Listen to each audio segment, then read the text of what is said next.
Bayangkan sebuah negara yang benar-benar menaruh masa depannya di ruang kelas. Bayangkan jika setiap kebijakan besar negara selalu dimulai dengan satu pertanyaan sederhana namun krusial. Apakah ini sudah cukup adil dan cukup layak bagi guru dan anak-anak kita? Inilah titik balik yang sedang diupayakan pemerintah hari ini. Bukan sekadar janji, bukan pula wacana kosong, melainkan sebuah rencana besar yang perlahan mulai disusun dengan satu tujuan utama: memperkuat pendidikan nasional melalui peningkatan kualitas sumber daya manusia dimulai dari guru, sekolah, dan kesejahteraan mereka yang telah mengabdikan hidupnya untuk dunia pendidikan. Pemerintah menyadari bahwa pendidikan tidak bisa dibangun setengah-setengah. Tidak cukup hanya membangun gedung sekolah, tidak cukup hanya mengganti kurikulum, dan tidak cukup hanya menuntut guru untuk beradaptasi dengan perubahan zaman tanpa memberikan dukungan yang layak. Karena itu, salah satu langkah strategis yang kini sedang dipersiapkan adalah kebijakan kenaikan gaji guru serta peningkatan kesejahteraan pensiunan pendidikan. Kebijakan ini bukan sekadar soal angka di atas kertas, melainkan simbol penghargaan negara terhadap profesi guru sebagai pilar utama pembentukan generasi bangsa. Guru adalah ujung tombak pendidikan. Mereka bukan hanya pengajar mata pelajaran, tetapi pembentuk karakter, penanam nilai, dan pendamping tumbuh kembang anak-anak. Indonesia, jika guru tidak sejahtera, jika guru terus dibebani tuntutan tanpa perlindungan dan dukungan yang memadai, maka mustahil kita berharap pendidikan nasional dapat melompat jauh. Inilah kesadaran mendasar yang kini mulai menjadi fondasi kebijakan pemerintah selama bertahun-tahun. Salah satu masalah besar pendidikan Indonesia adalah ketimpangan kualitas guru antar wilayah di kota-kota besar. Akses terhadap guru mata pelajaran inti seperti matematika, fisika, kimia, dan bahasa asing relatif lebih baik. Namun di daerah terpencil, pegunungan, pulau terluar, bahkan di wilayah pinggiran kota besar sekalipun masih banyak sekolah yang kesulitan mendapatkan tenaga pendidik dengan kompetensi yang memadai. Ketimpangan ini menciptakan jurang kualitas, pendidikan yang sangat lebar, dan dampaknya dirasakan langsung oleh anak-anak. Pemerintah tidak menutup mata terhadap kenyataan ini. Salah satu solusi besar yang kini dirancang adalah pemanfaatan teknologi pendidikan berbasis digital dengan sistem pengajaran terpusat dari studio nasional. Guru-guru terbaik di bidangnya dapat menjangkau ratusan ribu sekolah sekaligus. Materi pembelajaran yang sebelumnya hanya bisa dinikmati segelintir sekolah unggulan kini dapat diakses oleh siswa di pelosok negeri. Teknologi internet yang semakin terjangkau menjadi kunci utama. Meskipun teknologi satelit masih memiliki biaya bulanan yang relatif tinggi, pemerintah telah mengidentifikasi berbagai alternatif teknologi lain yang lebih efisien dan tetap efektif. Pada tahap awal, setiap sekolah akan dilengkapi dengan satu layar pembelajaran digital.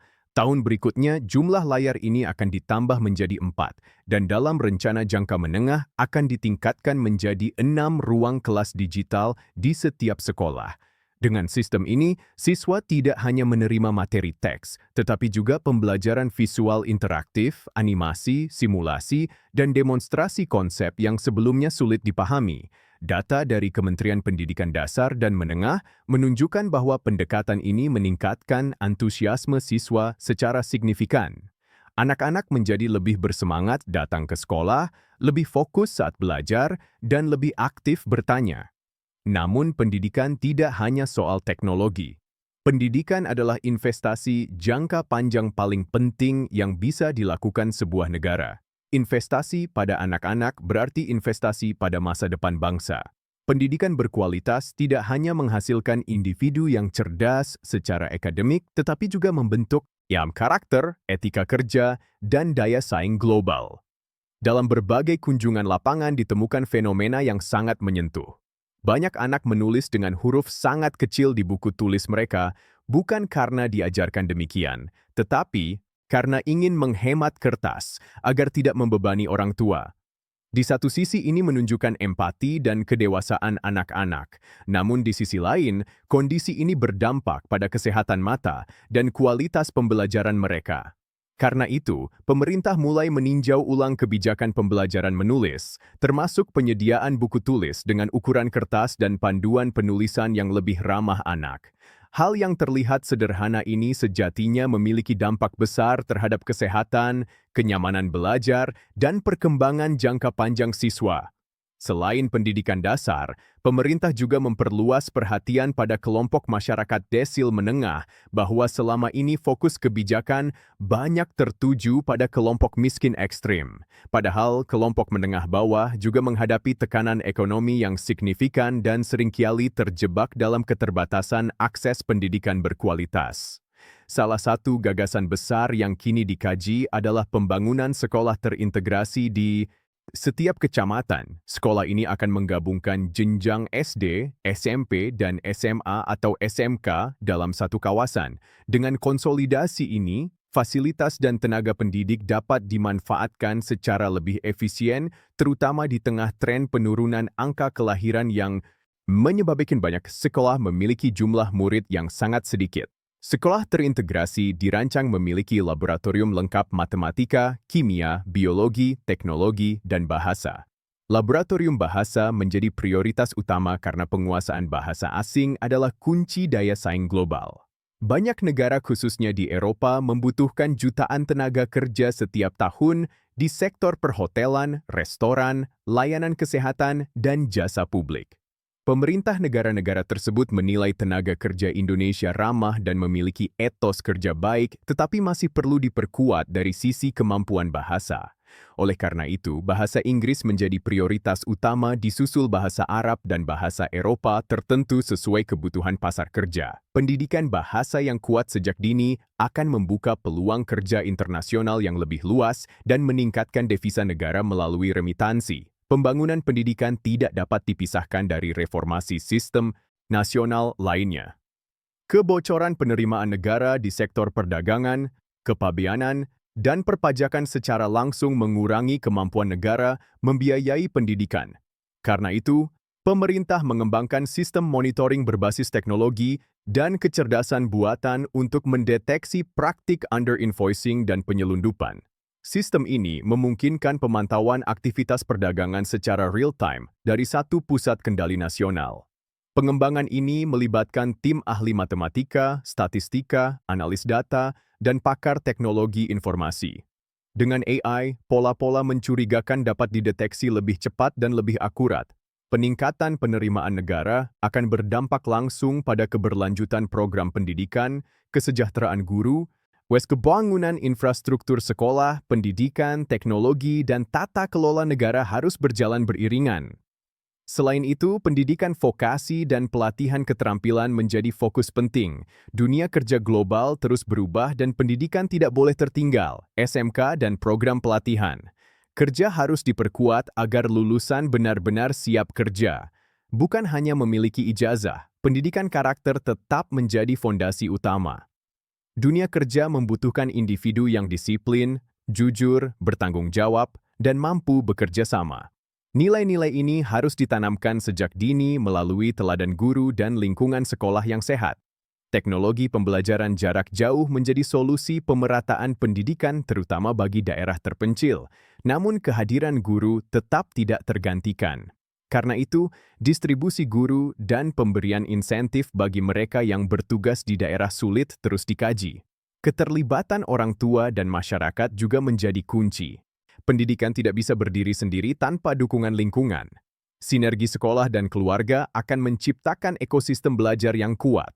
Pada akhirnya, seluruh kebijakan ini bermuara pada satu tujuan besar, menciptakan kehidupan yang lebih baik, lebih adil, dan lebih bermartabat bagi seluruh rakyat Indonesia. Pendidikan yang kuat akan melahirkan sumber daya manusia yang unggul. Dan sumber daya manusia yang unggul adalah fondasi utama kemajuan bangsa.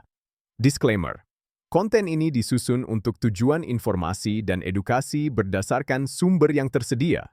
Tidak dimaksudkan sebagai pernyataan kebijakan resmi atau nasihat formal dari lembaga tertentu.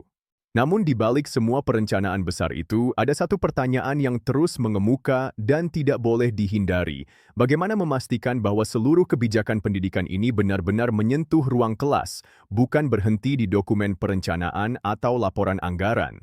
Pemerintah memahami bahwa keberhasilan pendidikan tidak diukur dari seberapa banyak program diluncurkan, tetapi dari seberapa nyata perubahan yang dirasakan guru, siswa, dan orang tua dalam kehidupan sehari-hari. Karena itu, pendekatan yang kini mulai dikembangkan bukan lagi berbasis proyek jangka pendek, melainkan berbasis ekosistem. Sekolah tidak dipandang sebagai bangunan fisik semata, melainkan sebagai pusat pembelajaran yang terhubung dengan teknologi, dunia kerja, lingkungan sosial, dan kebutuhan lokal.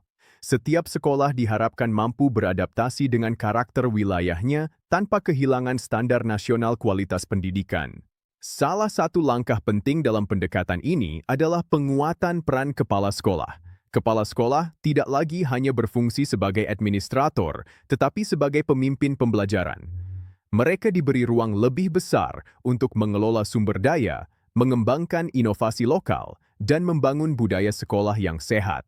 Namun, seiring dengan peningkatan kewenangan, akuntabilitas juga diperketat agar setiap kebijakan benar-benar berdampak pada kualitas pembelajaran. Pemerintah juga mulai menata ulang sistem penilaian pendidikan. Selama bertahun-tahun, fokus penilaian terlalu bertumpu pada hasil ujian dan angka-angka akademik. Kini, penilaian diarahkan untuk melihat proses belajar, kemampuan berpikir kritis, pemecahan masalah, kerjasama, dan karakter. Perubahan ini diharapkan dapat mengurangi tekanan berlebihan pada siswa dan guru, serta mendorong pembelajaran yang lebih bermakna. Di tingkat guru, peningkatan kesejahteraan diiringi dengan penguatan kompetensi secara berkelanjutan. Pelatihan tidak lagi bersifat seremonial atau sekadar memenuhi kewajiban administratif. Program pengembangan profesional dirancang berbasis kebutuhan nyata di kelas. Guru matematika, misalnya, mendapatkan dukungan khusus untuk mengajarkan konsep abstrak dengan pendekatan visual dan kontekstual. Guru bahasa dilatih untuk mendorong kemampuan komunikasi aktif, bukan hanya hafalan tata bahasa. Untuk guru senior dan pensiunan pendidikan, pemerintah juga mulai mengkaji skema pemanfaatan pengalaman mereka. Banyak guru pensiunan masih memiliki energi dan pengetahuan yang sangat berharga. Melalui program mentor atau pendamping guru muda, pengalaman puluhan tahun tersebut dapat terus memberi kontribusi bagi dunia pendidikan, sekaligus memberikan ruang partisipasi yang bermakna di masa purna bakti. Di sisi siswa, pemerintah menyadari bahwa kesenjangan pembelajaran pasca pandemi masih menjadi tantangan besar. Banyak anak mengalami learning loss, terutama di daerah dengan keterbatasan akses teknologi. Karena itu, program pemulihan pembelajaran menjadi prioritas. Bukan dengan mempercepat materi secara paksa, tetapi dengan memperkuat fondasi literasi dan numerasi agar siswa kembali percaya diri dalam belajar. Pendekatan ini juga mempertimbangkan kesehatan mental siswa. Tekanan akademik, perubahan sosial, dan dampak ekonomi keluarga turut memengaruhi kondisi psikologis anak-anak. Sekolah didorong untuk menjadi ruang aman, tempat siswa merasa dihargai dan didukung. Peran guru BK, konselor, dan wali kelas diperkuat agar masalah dapat ditangani sejak dini. Dalam konteks pendidikan menengah dan vokasi, pemerintah menekankan pentingnya keterkaitan antara sekolah dan dunia industri. Kurikulum disusun bersama pelaku usaha agar relevan dengan kebutuhan pasar kerja. Program magang diperluas dan dipantau kualitasnya agar benar-benar memberikan pengalaman kerja yang bermakna, bukan sekadar formalitas. Pendidikan vokasi juga diarahkan untuk mendukung potensi ekonomi daerah. Di wilayah pesisir, misalnya, sekolah vokasi difokuskan pada perikanan, pengolahan hasil laut, dan logistik. Di daerah pertanian, keterampilan agribisnis modern dan teknologi pertanian menjadi prioritas. Dengan cara ini, pendidikan tidak hanya mencetak lulusan, tetapi juga menggerakkan ekonomi lokal. Di tingkat nasional, kebijakan pendidikan juga diselaraskan dengan agenda pembangunan jangka panjang. Bonus demografi yang dimiliki Indonesia harus dimanfaatkan dengan menyiapkan generasi muda yang terampil dan berdaya saing. Jika gagal, bonus demografi justru bisa menjadi beban sosial. Karena itu, investasi pendidikan hari ini adalah keputusan strategis untuk puluhan tahun ke depan. Pemerintah juga menaruh perhatian pada tata kelola anggaran pendidikan. Transparansi dan efisiensi menjadi kunci agar dana yang besar benar-benar sampai ke sasaran.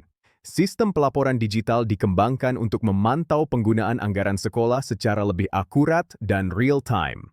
Dengan demikian, potensi penyimpangan dapat diminimalkan dan kepercayaan publik dapat ditingkatkan. Namun, sebaik apapun kebijakan dirancang, keberhasilannya tetap bergantung pada pelaksanaan di lapangan. Karena itu, mekanisme evaluasi dan umpan balik diperkuat. Guru, kepala sekolah, orang tua, dan siswa diberi ruang untuk menyampaikan masukan. Pemerintah pusat dan daerah diharapkan mampu merespons masukan tersebut secara konstruktif. Pendidikan juga tidak bisa dilepaskan dari nilai-nilai kebangsaan. Di tengah arus globalisasi dan perkembangan teknologi, penguatan identitas nasional menjadi semakin penting. Sekolah menjadi ruang strategis untuk menanamkan nilai toleransi, kebinekaan, dan cinta tanah air. Pendidikan sejarah, Pancasila, dan kewarganegaraan dikemas dengan pendekatan yang relevan dengan kehidupan nyata siswa. Peran keluarga kembali ditegaskan sebagai fondasi utama pendidikan. Sekolah tidak bisa bekerja sendiri. Pola asuh di rumah, lingkungan sosial, dan nilai yang ditanamkan orang tua sangat menentukan keberhasilan pendidikan anak. Karena itu, program literasi orang tua dan keterlibatan masyarakat terus didorong agar ekosistem pendidikan benar-benar terbangun secara menyeluruh. Di daerah terpencil dan tertinggal, tantangan pendidikan tentu lebih kompleks. Akses transportasi, listrik, dan internet masih menjadi kendala. Pemerintah menyadari bahwa kebijakan seragam tidak selalu efektif. Pendekatan berbasis kebutuhan lokal menjadi kunci. Di beberapa wilayah, solusi sederhana seperti asrama siswa, guru keliling, atau jadwal belajar fleksibel justru lebih berdampak dibandingkan program besar yang sulit diterapkan. Kedepan, pemerintah juga mulai melihat pendidikan sebagai instrumen mobilitas sosial yang paling efektif. Pendidikan yang adil dan berkualitas memberi kesempatan bagi setiap anak tanpa memandang latar belakang ekonomi untuk meningkatkan taraf hidupnya. Inilah esensi keadilan sosial yang ingin diwujudkan melalui pendidikan. Semua upaya ini tentu tidak akan langsung menghasilkan perubahan instan. Pendidikan adalah proses jangka panjang yang hasilnya baru terlihat setelah bertahun-tahun. Namun, setiap langkah kecil yang konsisten akan membangun fondasi yang kuat. Kesabaran, komitmen, dan keberlanjutan menjadi kunci utama. Pada akhirnya, keberhasilan pendidikan nasional bukan hanya tanggung jawab pemerintah, tetapi tanggung jawab bersama. Negara menyediakan arah dan sumber daya, guru mengabdikan ilmu dan hati, orang tua mendampingi dengan kasih, dan masyarakat menciptakan lingkungan yang mendukung. Ketika semua elemen ini bergerak searah, pendidikan tidak lagi menjadi beban, tetapi menjadi harapan. Dengan visi yang lebih jernih, kebijakan yang lebih berpihak, dan pelaksanaan yang lebih manusiawi, pendidikan Indonesia diharapkan mampu melahirkan generasi yang tidak hanya cerdas, tetapi juga berkarakter, berdaya saing, dan berkeadilan.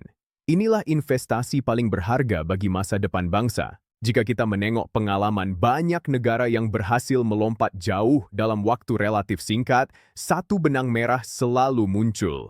Mereka menempatkan pendidikan bukan sebagai beban anggaran, tetapi sebagai mesin utama pertumbuhan. Negara-negara tersebut memahami bahwa infrastruktur fisik bisa dibangun dalam hitungan tahun, tetapi membangun manusia membutuhkan konsistensi lintas generasi. Indonesia kini berada di persimpangan yang sama. Keputusan hari ini akan menentukan wajah bangsa 2 hingga 3 dekade ke depan. Dalam konteks ini, peningkatan kesejahteraan guru dan tenaga kependidikan bukan sekadar kebijakan populis, melainkan langkah struktural. Guru yang sejahtera memiliki ruang berpikir yang lebih luas. Mereka dapat fokus pada kualitas pembelajaran, bukan pada kecemasan memenuhi kebutuhan dasar. Penelitian pendidikan global menunjukkan bahwa stabilitas ekonomi guru berkorelasi langsung dengan kualitas pengajaran dan tingkat kehadiran di kelas. Dengan kata lain, kesejahteraan guru adalah investasi langsung pada kualitas belajar siswa. Pemerintah juga mulai menyadari bahwa beban administratif guru selama ini terlalu berat. Banyak waktu dan energi guru tersita untuk pelaporan, pengisian data, dan urusan birokrasi yang berlapis. Reformasi sistem pendidikan diarahkan untuk memangkas beban tersebut melalui integrasi data dan otomatisasi. Dengan sistem yang lebih sederhana, guru dapat kembali fokus pada peran utamanya sebagai pendidik, bukan petugas administrasi.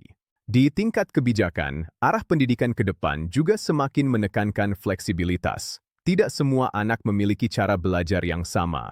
Ada yang unggul di bidang akademik, ada yang lebih menonjol di keterampilan praktis, seni, atau olahraga. Sistem pendidikan yang terlalu kaku berisiko mematikan potensi besar yang tidak sesuai dengan pola mayoritas. Karena itu, diferensiasi pembelajaran menjadi salah satu prinsip yang terus dikembangkan. Pendekatan ini membuka ruang bagi sekolah untuk mengembangkan program unggulan sesuai minat dan bakat siswa. Sekolah seni, sekolah olahraga, sekolah berbasis teknologi, dan sekolah berbasis kewirausahaan bukan lagi dianggap alternatif pinggiran, tetapi bagian sah dari sistem pendidikan nasional. Dengan demikian, setiap anak memiliki kesempatan untuk berkembang sesuai potensinya, tanpa harus dipaksa masuk dalam satu cetakan yang sama. Di sisi lain, pemerintah juga menaruh perhatian besar pada pendidikan inklusif. Anak-anak dengan kebutuhan khusus tidak boleh tertinggal. Sekolah didorong untuk menjadi ruang yang ramah bagi semua, dengan dukungan guru pendamping, kurikulum adaptif, dan fasilitas yang memadai. Pendidikan inklusif bukan hanya soal keadilan, tetapi juga soal membangun empati dan solidaritas sejak dini di antara siswa. Kebijakan pendidikan juga semakin terhubung dengan agenda transformasi digital nasional. Literasi digital tidak lagi dipahami sebatas kemampuan menggunakan gawai, tetapi kemampuan berpikir kritis di tengah banjir informasi. Anak-anak perlu dibekali kemampuan memilah informasi, memahami risiko dunia digital, dan menggunakan teknologi secara produktif. Peran guru dalam membimbing literasi digital ini menjadi semakin krusial. Dalam jangka panjang, pendidikan yang kuat akan berdampak pada stabilitas sosial. Masyarakat yang terdidik cenderung lebih rasional dalam menyikapi perbedaan, lebih tahan terhadap hoaks, dan lebih aktif berpartisipasi dalam pembangunan. Pendidikan bukan hanya mencetak tenaga kerja, tetapi juga warga negara yang sadar hak dan tanggung jawabnya. Pemerintah juga melihat keterkaitan erat antara pendidikan dan ketahanan nasional. Bangsa dengan sumber daya manusia yang lemah akan selalu berada pada posisi rentan, baik secara ekonomi maupun geopolitik. Sebaliknya, bangsa dengan SDM unggul memiliki daya tawar yang lebih kuat di tingkat global. Oleh karena itu, pendidikan ditempatkan sebagai bagian integral dari strategi nasional jangka panjang. Namun, semua visi besar ini akan kehilangan makna jika tidak disertai konsistensi pelaksanaan. Perubahan kebijakan yang terlalu sering justru dapat melelahkan guru dan sekolah. Karena itu, salah satu komitmen yang terus ditekankan adalah menjaga kesinambungan kebijakan pendidikan. Meskipun terjadi pergantian kepemimpinan, pendidikan harus menjadi agenda bersama, bukan agenda 5 tahunan semata. Di tingkat daerah, peran pemerintah daerah menjadi sangat menentukan. Otonomi pendidikan memberi ruang bagi inovasi, tetapi juga menuntut kapasitas manajemen yang kuat. Pemerintah pusat mendorong penguatan kapasitas daerah melalui pendampingan, pelatihan, dan sistem evaluasi yang lebih adil. Daerah yang berhasil melakukan inovasi pendidikan diharapkan dapat menjadi contoh bagi daerah lain.